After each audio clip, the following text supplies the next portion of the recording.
দেখুন, বাংলার মুখ্যমন্ত্রী এগুলো ইচ্ছাকৃতভাবে জেনে শুনে এগুলো করছে। এতদিনে তিনি মুখ্যমন্ত্রী, তার দপ্তরে, তার সরকারে কেউ আইন বোঝে না তা তো নয়, নিয়ম বোঝে না তা তো নয়, কিন্তু তিনি সব জেনে বুঝেও শুধু বাংলার মানুষের সঙ্গে প্রতারণা আর ঠকবাজি করছেন। বাংলার মানুষ ভিক্ষা নয়, বাংলার মানুষ মর্যাদার দ্বারা উপার্জন করতে চাই। বাংলার মানুষের অভাব থাকতে পারে, কিন্তু সে অভাবকে আপনি ভিক্ষার দ্বারা সেই অভাবকে খরিদ করতে চাইছেন। বাংলার মানুষ আপনার ভাতার ভাত নয়, মর্যাদার দ্বারা উপার্জিত ভাত খেতে চাই। তাই যে প্রক্রিয়া শুরু করার আগেই আপনি জানেন যে প্রক্রিয়া বেআইনি প্রক্রিয়া, সেইটাই আপনি চালু করার মধ্য দিয়ে বাংলা সেই সমস্ত অভাবী হতাশাগ্রস্ত বেকার যুবকদের স্বপ্ন দেখাচ্ছেন, যে স্বপ্ন অচিরেই ধ্বংস হয়ে যাচ্ছে।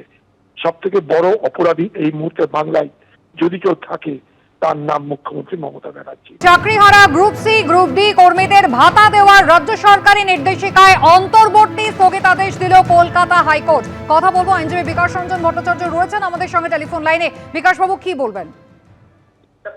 দেখুন, এটা খুব যাওয়াই স্বাভাবিক ছিল। যেভাবে রাজ্য সরকার ভাতার কথা বলেছেন, সেটা সুপ্রিম কোর্টের নির্দেশকে অমান্য করা এবং আর্টিকেল 14-কে অমান্য করা।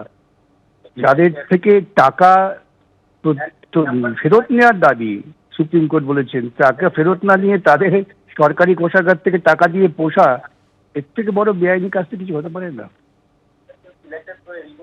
বিকাশ বাবু, সেক্ষেত্রে জানতে চাইবো যে আদালতের পরবর্তী নির্দেশ কি, মানে 26 তারিখ পর্যন্ত এই অন্তর্বর্তী স্থগিতাদেশ থাকবে, এর পরবর্তী আইনি ধাপ কি রয়েছে? 26 তারিখে আবার শুনানি হবে। রাজ্য সরকারকে অ্যাফিডেভিট দেওয়ার সুযোগ দিয়েছেন, তা না হয় রাজ্য সরকার বলতো যে আমাদের অ্যাফিডেভিট দিতে দেয়নি ইত্যাদি ইত্যাদি। রাজ্য সরকার অ্যাফিডেভিটে তার যুক্তি দেবেন কেন করেছেন।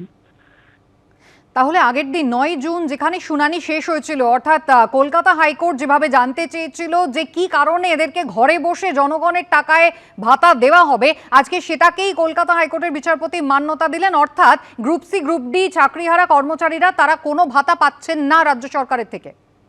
বটেই তো, ভাতা দেওয়া যায় নাকি যেখান থেকে তাদের দ্বারা দুর্নীতিমূলক প্রক্রিয়ায় তাদের নিয়োগ হয়েছে। সুপ্রিম কোর্ট হাইকোর্ট বলেছে তাদের থেকে টাকা ফেরত নাও, সেখানে দাঁড়িয়ে তারা উল্টো পথে তাদের টাকা দিচ্ছেন।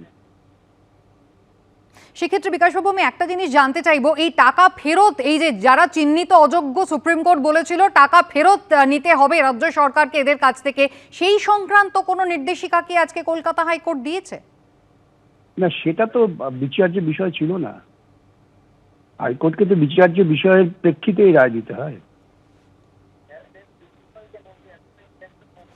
বিকাশবাবু, অনেক ধন্যবাদ কথা বলার জন্য। চাকরিহারা গ্রুপ সি গ্রুপ ডি কর্মীদের ভাতা দেওয়ার নির্দেশিকায় অন্তর্বর্তী স্থগিতাদেশ দিল কলকাতা হাইকোর্ট। গ্রুপ সি কর্মীদের মাসিক 25,000, গ্রুপ ডি কর্মীদের মাসিক 20,000 টাকা ভাতা দেওয়ার যে নির্দেশিকা রাজ্য সরকার দিয়েছিল আপাতত আগামী 26শে সেপ্টেম্বর পর্যন্ত, তার উপরে অন্তর্বর্তী স্থগিতাদেশ জারি করল কলকাতা হাইকোর্ট।